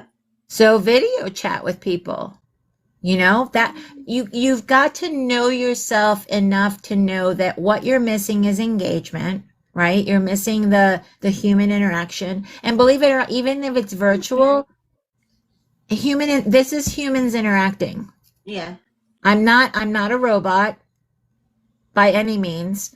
Um, but what I'm saying is that if you put yourself out there, the things will come to you. Yes. So people are definitely relating to that. We believe the negative about ourselves. Yeah. Um, and Mary just says, you are great in your lives, Cricket. Thanks. Angela said we are our own worst enemies. I promise you, Yeah. the things that we tell ourselves we believe. So I encourage everyone to be nicer to yourself. If you would not talk to your best friend that way, don't talk to yourself that way. Don't do it. You have big sister Claudia, even though I'm younger than you. You have big sister Claudia telling you cut it out. Cut it Hmm. out. That's not, don't make that part of your reality. Don't make that part of your story. You are very kind, Cricket. You are very easy to talk to. Here we are we've been live together for almost 2 hours. We haven't had a lulling conversation. You have a lot to share. There's a lot going on. Yeah. And remember, you're joining me to help create something. I'm not sharing it just yet, but you're joining me. And it Hmm. took you, what, 2 seconds after I shared it when you Yep. said, I'm on board. I definitely want to do that. That took 2 seconds of a conversation, and you're just like, I'm on board. We Yep. need this, right? Hmm. We need to be able to interact with each other. All right. Somebody really wants to know what created your ribbons. What is that on? How was that built? This, Yes. um, I don't know. I would really have to ask my husband. Let's see. I just said to him, look, this is how much room I have, and I want to still be able to sit in here. So could you just build me something like this wide and this, and Needs to he fit does this it. ribbon. It needs to It's fit actually this two size ribbon. shelves. Yeah. And I don't, let me see if I can get this out. And I'm trying to get him to build these things so I can put them on my Etsy shop for all you wreath makers too. Like the wreath boards. Like this is his version of a Mesh mesh holder. roller, and it's just Yeah. dowel rods and wood. So, but it works. Works great. Somebody said Irene from Expressions of Joy Design says I love her already and it's my first time seeing her. Oh, We knew thank you'd love you. cricket. We knew you'd love cricket. Yes, We knew. Mary, it only took me, this is my second marriage, so. Let me tell you But something. this is the one that was meant to be. Like I said, that's what happens, right? The first one was like, what the heck was I thinking? And then the Yeah. second one actually, we do I better. was telling, I think I told you, Claudia, about this. I met my husband 10 years before I was in the middle of a divorce supposed to get a divorce, and I met Chris, and then I ended up staying with my husband. I never saw Chris again. Then I actually did leave my husband 10 years later and met Chris again 10 years later. So it was fate and it was meant to be. So there's that. So there's a little wah, wah, wah, Yeah. insight on Cricket. She's a fascinating person. And like I said, our lives are very much like the fact that we met in Tennessee doing this. Crazy. Yeah. So So I'm crazy. like, oh my gosh, we probably went to the same places. I We know. probably, Well, you we lived in probably, Coral Springs, right? Yeah, I yep. mean, I worked right there. My sister still works for the same doctors. I'm telling So, you, it's absolutely nuts.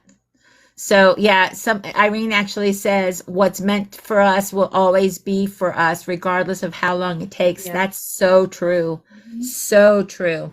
All right, so we talked about teaching. We talked about TikTok and putting yourself out there. So we didn't talk about the Etsy expectations, something that you and I had touched on briefly in our pre-interview about like putting your stuff on Etsy and expecting sales. Like, talk a Yeah. little bit about that. Well, that was what I expected when I started my Etsy store. I really thought that, oh, all these people are selling, all these things on Etsy. They've made all this money, and you see all these videos about people making money. I was like, all right, no, no. You really have to put the work in. People have big expectations for Etsy, and that's not the case. And even if you pay for their advertising, it doesn't. It's a waste of money. You have to put the work in. You got to drive people. I mean, okay, Etsy does. They have a crazy algorithm. I still don't know how that works. Where they'll push you out. I don't understand any of that, honestly. But I you have to drive people to your Etsy store. You have to keep advertising. You have to keep um, be your own, because Etsy. A lot of people really believe that they're going to have this great, and it's Experience. just I not the know. case. Well, here's the thing, right? So, because you've done it, you Mhm. now realize that Etsy is a beast of its own. It Mhm. likes when you use everything that Etsy offers you. Like Yes. all the things that Etsy puts there for you, it likes that you use those things. And my friend Mary likes to say, you got to tickle Etsy's algorithm. Etsy likes you to touch Etsy every day. Etsy Yeah. likes you to be in Etsy every day. So there are different people that are out there that are Etsy experts. And if you are struggling and can't figure it out, I highly recommend that you watch the free stuff, right? Mhm. Absolutely watch all the free stuff that they offer you.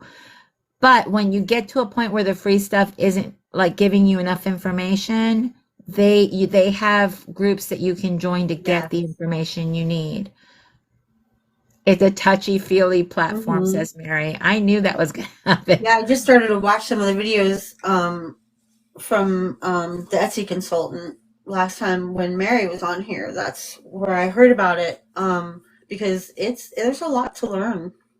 A lot. It is a lot to learn. And because we watch people that share Etsy information doesn't mean that it's correct, guys. Right. Here's another thing, like by watching Etsy consultant on YouTube, I have learned that a lot of stuff that people are saying Is not either doesn't relate to my business right.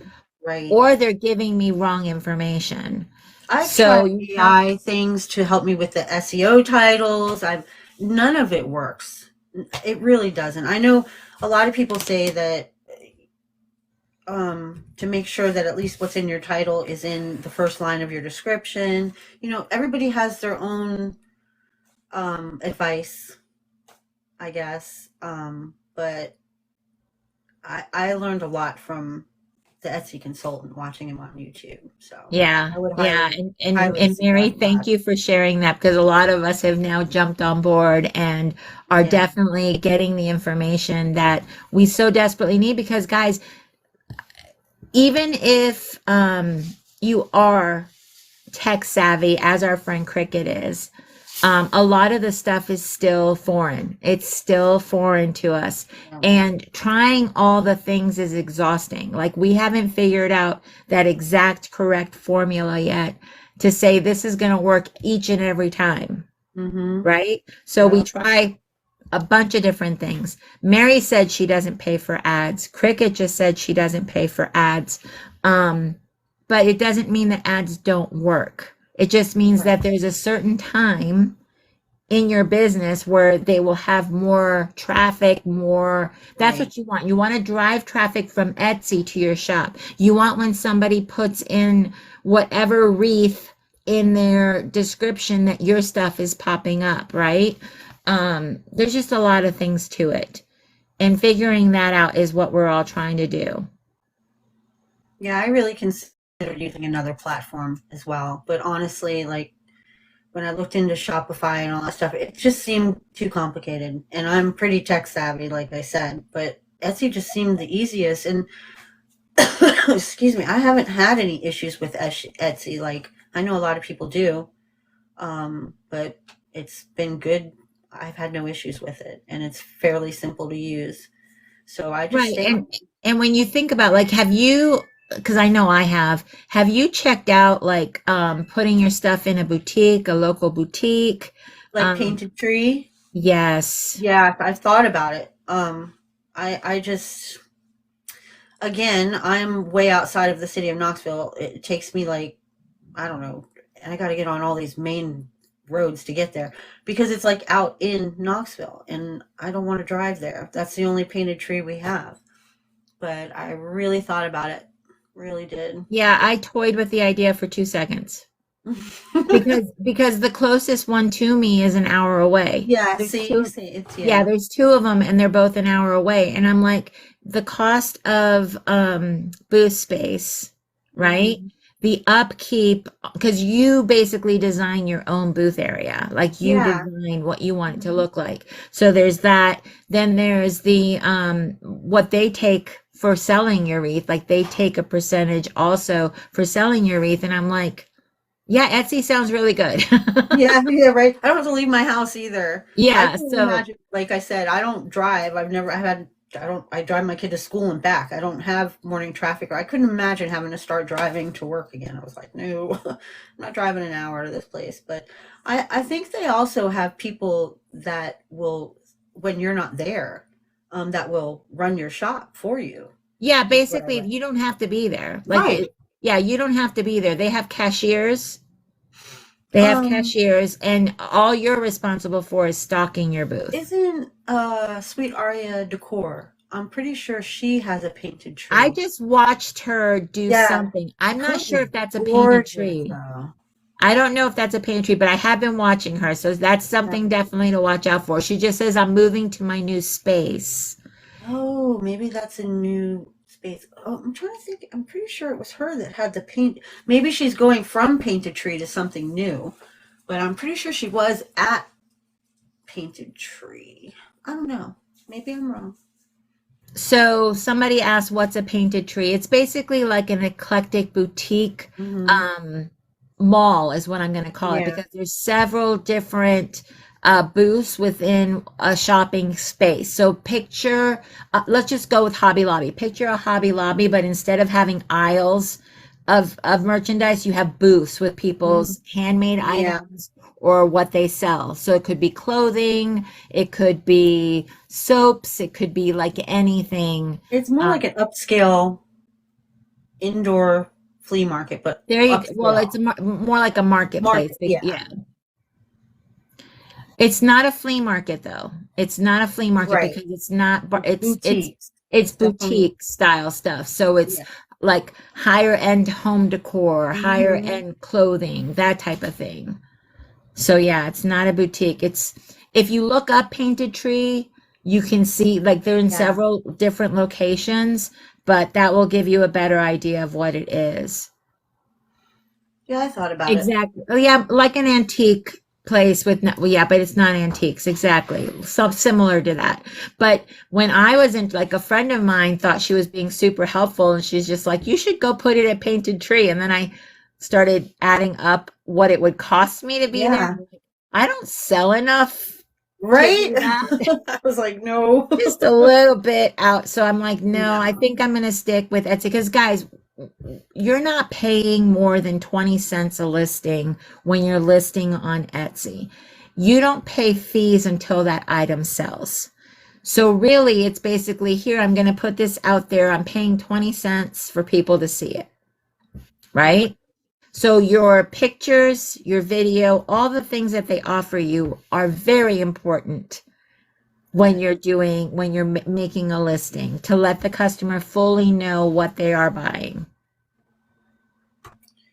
Yeah. I just found out about offshore, what is it called? Off whatever ads. I don't know what it's called, because I had somebody order something and Etsy charged me like almost $14 for it. And I didn't realize that I had, what's it called? It's called something else, but you have it. No, what is it? But you have to go in and manually turn them off. It's like where, if somebody would Google something, it's called an off-site ad. Did somebody use your item in an offsite ad? Etsy, like Etsy, somebody, Etsy, gosh, I wish I could, I'll have to find out about it after. But if you go into your Etsy store and you go down, there's a thing that you check off. Yeah, It shows everybody's saying it's offsite ads. Offsite ads, that's it. Yeah. Yeah. I was like, what? They charged me $14 because somebody bought it like off of Google or something. Etsy is promoting your stuff other ways. Right. So And because you got a sale, it dinged you. yes, so be So careful about that. Trisha asked, how has your success been on Etsy? Well, it's kind of hard to measure because, like I said, I started off on Etsy and then did markets and didn't list all my wreaths on Etsy because they were selling every week. And then when it got cold here in Tennessee, December, I hopped back on Etsy, and I don't, it can't even compare to what I sell locally. But so that's why I'm here out there trying to get it going. And it's funny, me and you just talked about this too, about Square. I would have a lot more sales on Etsy if I had hooked my Square up to my If she had Etsy linked, shop. she uses Square for her sales. She Mm-hmm. does use Square for her sales. She just didn't link it to her Etsy. Right. So yeah. Yep. Yep. I know. We all So learn. We live and we learn, and then yeah. we share our successes and our mistakes so that we can help each other Mm, basically figure it out, yeah. figure it out. Yeah. So it's kind of hard to measure how I've done on Etsy so far. Guess. Now, I know that everybody's journey has been different. Everybody Mm-hmm. started somewhere, everybody's at a different place. I know that you are now going live to, get that random person that comes across your live that says, hey, I would like to buy what you're making. That's the dream for all of us, right? To Yes. get customers through our content that we are posting, which Yes. is, we've watched it happen for several people. We know that it can happen. Okay. Consistency, schedules, we all know that that's important too, because people want to know when they can watch you. Yeah. And I'm of the mindset of, you go live when you can go live, period. You cannot, and this is not against anybody else, but you cannot always think about, if I go live, then I can't watch so and so, because that could be hurting you and your business. So if you're able to go live at such a time on such a night, do it. Yeah. You're not, Yeah. it's Yeah. not Claudia going to said the take same thing away. to me. I'm just saying. Yeah. I hear you. It's just it because if we all like literally, if we all didn't go live because somebody else is going live, then nobody would go live. That's true. And because we are wreath makers, I want my whole little dots up top to be all the wreath makers. I want that. I want everybody to go on there. I want people to have options.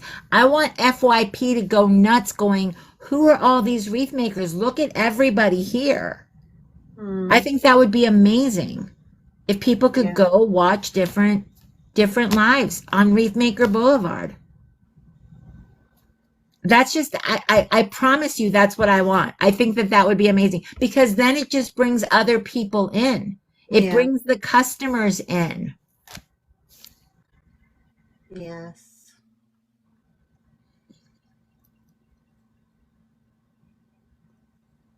All right, so Maddie and L, Kate from Maddie and L says, "Oh no, LOL next time, but those don't go towards your star sellers, so it's all good." Actually, it counts as a sale. It counts as it doesn't go towards your It star doesn't. seller, but it counts as a sale. It counts So as it a pushes sale, you. and Etsy looks at that. Yes. Etsy wants to see that you are a reliable store owner. Yes. And the fact that you're selling in person actually tells Etsy people are seeing your stuff Yes, exactly. and are buying from you. So there's that as well. So there's things that it counts towards and things that it doesn't count towards. Yeah. Mm-hmm.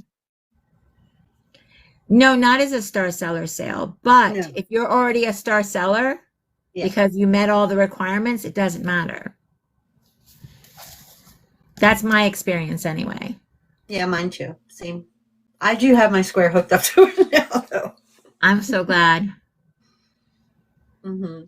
Yeah, Etsy values you with your quality score and trust factor. That's the thing. So that's why that whole Etsy's not going to start pushing you out until Etsy knows that you are who you say you are. Your product is what you say it is, and people are buying from you.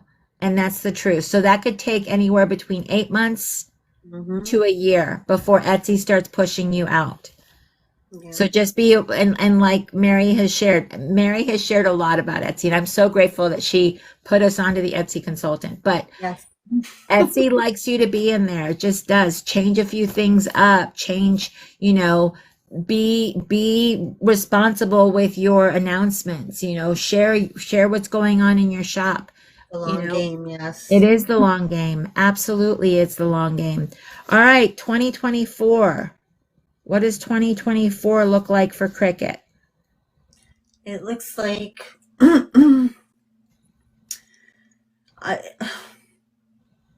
it looks like I don't want to be a transcriptionist anymore. That's what it looks like.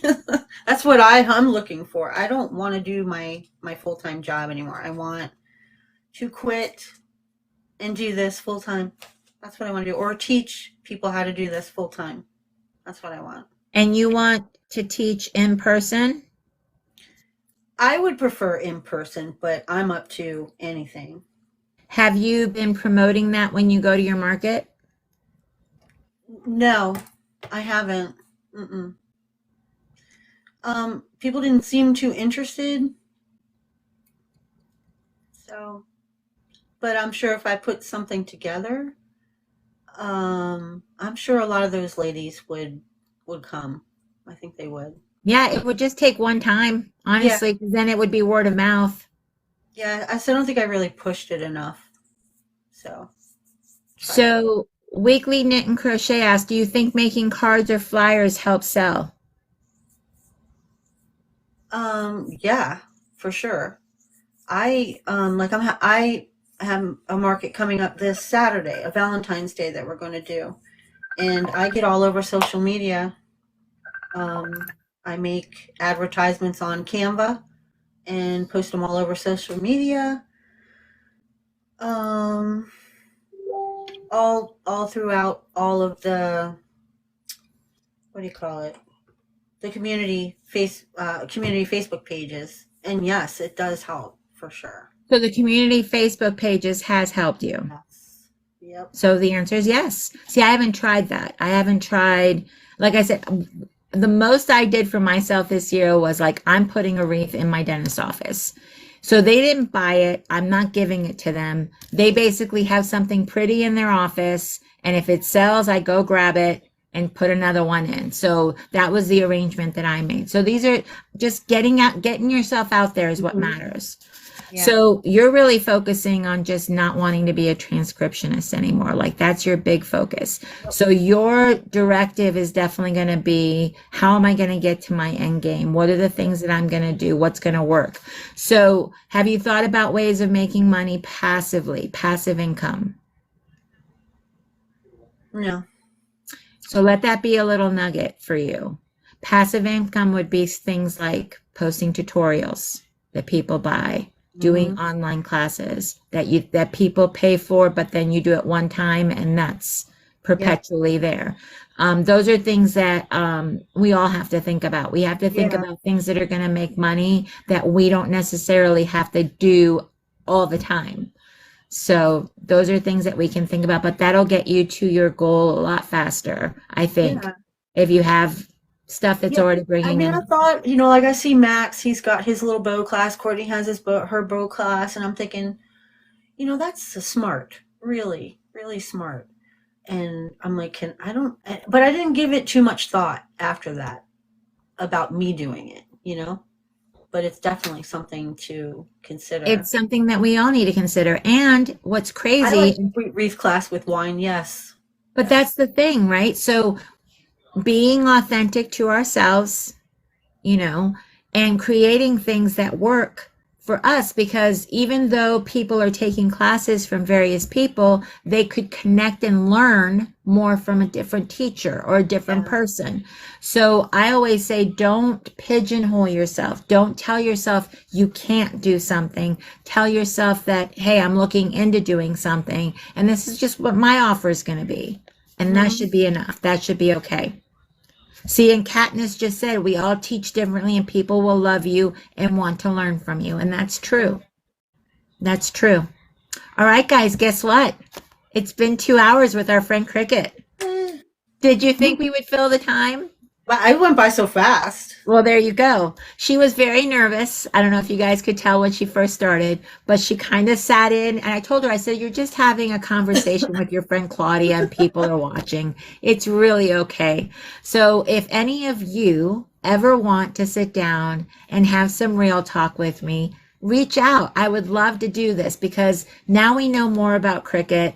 Now she shared so much more about herself, her business, the things that she's trying to do.